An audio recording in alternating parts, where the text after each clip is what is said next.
প্রিয় দর্শক, স্বাগত জানাচ্ছি সারাদিনের সংবাদে প্রতিদিনের আয়োজন রাত 11টার শীর্ষ সংবাদে। সারা বিশ্বের গুরুত্বপূর্ণ সব সংবাদের শিরোনাম জেনে নিন শুরুতেই। ভারত শেখ হাসিনাকে ফেরত না পাঠালে তার অনুপস্থিতিতে বিচার চলবে, মন্তব্য টবি ক্যাডম্যানের। আটক বাংলাদেশি নাবিকদের ছবি প্রকাশ করল ভারতের কোস্টগার্ড। অন্যদিকে হবিগঞ্জের অবৈধ অনুপ্রবেশের দায়ে 3 ভারতীয় আটক। 12 জেলার পুলিশ সুপারকে বদলি। একযোগে প্রত্যাহার হচ্ছেন 20 দেশের রাষ্ট্রদূত। ভারত বাংলাদেশের মতবিরোধ শান্তিপূর্ণভাবে সমাধানের আহ্বান যুক্তরাষ্ট্রের। প্রাকৃতিক সৌন্দর্য এবং সম্পদ থাকা সত্ত্বেও পার্বত্য অঞ্চল পিছিয়ে পড়েছে, মন্তব্য প্রধান উপদেষ্টার। এবার 16 ডিসেম্বর হচ্ছে না কুচকাওয়াজ, পরিবর্তে সারা দেশে বিজয় মেলা। ভারতে 185 বছরের পুরনো মসজিদের অংশ ভাঙল কর্তৃপক্ষ। পিন্ডি থেকে স্বাধীনতা এনেছি, দিল্লির কাছে আত্মসমর্পণের জন্য না, মন্তব্য রিজভির। চুক্তি বাতিল অতটা সহজ নয়, বললেন পরিবেশ উপদেষ্টা। প্রিয় দর্শক, এবারে জেনে নিন বিস্তারিত। ফ্যাশন ব্র্যান্ড মানে আর্ট। বাংলাদেশে আন্তর্জাতিক অপরাধ ট্রাইব্যুনালের চিফ প্রসিকিউটরের বিশেষ পরামর্শক, আন্তর্জাতিক অপরাধ আইন বিশেষজ্ঞ টবি ক্যাডম্যান বলেছেন, ভারত যদি শেখ হাসিনাকে ফেরত না দেয় তবে তার অনুপস্থিতিতেই গণহত্যার বিচার প্রক্রিয়া চলবে। বুধবার ট্রাইব্যুনালের কর্মকর্তাদের সঙ্গে বৈঠক শেষে এক ব্রিফিংয়ে তিনি জানান, ভারত কী করবে জানি না, তবে তাদের ফেরত না দিলে বিচার চলবে। ভারত গণতান্ত্রিক দেশ, আশা করি তারা বিচার ব্যবস্থার প্রতি সম্মান জানিয়ে শেখ হাসিনাকে ফেরত পাঠাবে।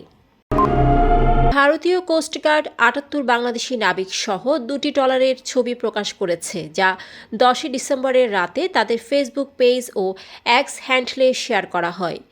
ছবিতে দেখা গেছে নাবিকরা মাথার পেছনে হাত দিয়ে হাঁটু গেড়ে বসে আছেন, পেছনে কোস্টগার্ডের সদস্যরা। অন্য ছবিতে 2টি ট্রলার সাগরে চলতে দেখা যায় এবং তৃতীয় ছবিতে ট্রলার দুটি জেটিতে আনা হচ্ছে। ভারতীয় কোস্টগার্ড জানায়, তারা ভারতীয় সমুদ্র সীমার মৎস্য আহরণের অভিযোগে অভিযান চালিয়েছে। অপরদিকে হবিগঞ্জের মাধবপুরে বিজিবি 3 ভারতীয় নাগরিককে অবৈধ অনুপ্রবেশের অভিযোগে আটক করেছে।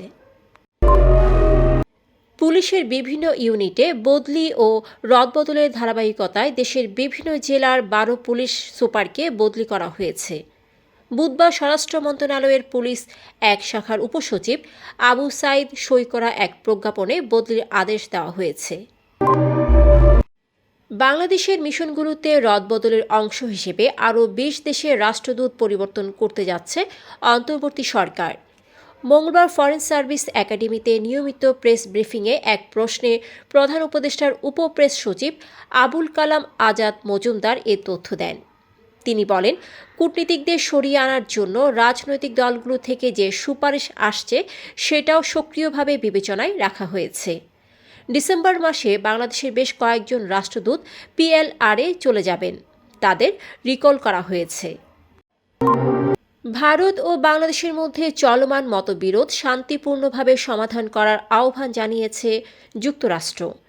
ত্রিপুরা রাজ্যের আগরতলায় বাংলাদেশের সহকারী হাইকমিশনে হামলা ও ভাঙচুরের পর এ আহ্বান জানিয়েছে মার্কিন পররাষ্ট্র মন্ত্রণালয়। মঙ্গলবার মার্কিন পররাষ্ট্র দপ্তরের নিয়মিত সংবাদ সম্মেলনে মুখপাত্র মেথু মিলার এ আহ্বান জানান।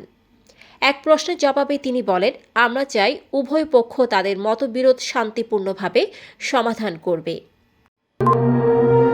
অন্তর্বর্তীকালীন সরকারের প্রধান উপদেষ্টা ডক্টর মোহাম্মদ ইউনুস বলেছেন, পার্বত্য জেলাগুলোর প্রাকৃতিক সৌন্দর্য এবং সম্পদ থাকা সত্ত্বেও এই অঞ্চলগুলো বাংলাদেশের সবচেয়ে পিছিয়ে পড়া অঞ্চলে পরিণত হয়েছে, যা একেবারেই হওয়ার কথা নয়।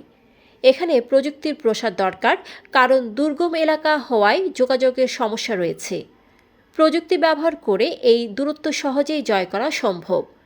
বুধবার সকালে পার্বত্য জেলা পরিষদ ব্যবস্থাপনা শীর্ষক প্রশিক্ষণ কর্মসূচিতে ভার্চুয়ালি যুক্ত হয়ে তিনি এসব কথা বলেন। বিজয় দিবসকে উৎসবমুখর করতে সারা দেশে বিজয় মেলার আয়োজন করা হবে, জানিয়েছেন মুক্তিযুদ্ধ বিষয়ক উপদেষ্টা ফারুক-ই আজম। ইউএনপির সাথে বিশেষ সাক্ষাৎকারে তিনি বলেন, বিজয় দিবস আমাদের জাতির জন্য এক অনন্য দিন। ৯ মাস যুদ্ধের পর আমরা এই বিজয় অর্জন করেছি।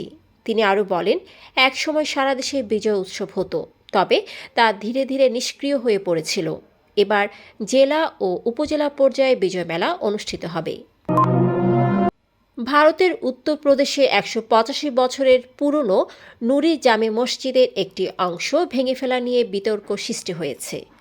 স্থানীয় কর্তৃপক্ষ দাবি করেছে, মসজিদের ওই অংশটি অবৈধভাবে বান্দা বাহরাইচ হাইওয়ের পাশে নির্মিত হয়েছিল, তাই এটি ভাঙা হয়েছে। মঙ্গলবার এনডিটিভি জানিয়েছে, ফতেহপুর জেলার মসজিদের অংশটি ভেঙে ফেলা হয়।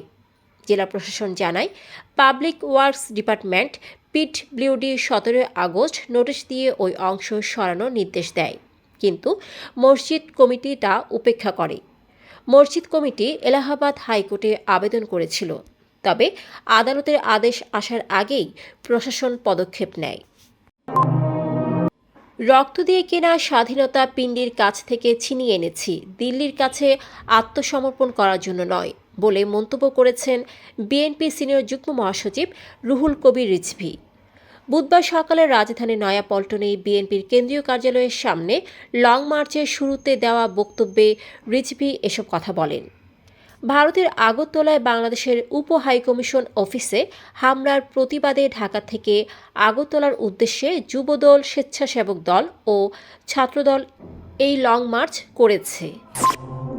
পরিবেশ উপদেষ্টা সৈয়দা রিজওয়ানা হাসান বলেছেন, বিদ্যুৎ খাতে চুক্তি বাতিল করা সহজ নয় এবং তা ব্যয়বহুল। বুধবার বাংলাদেশ জ্বালানি সমৃদ্ধি ২০৫০ নিয়ে দ্বিতীয় জ্বালানি সম্মেলনে কথা বলেন সৈয়দা রিজওয়ানা হাসান।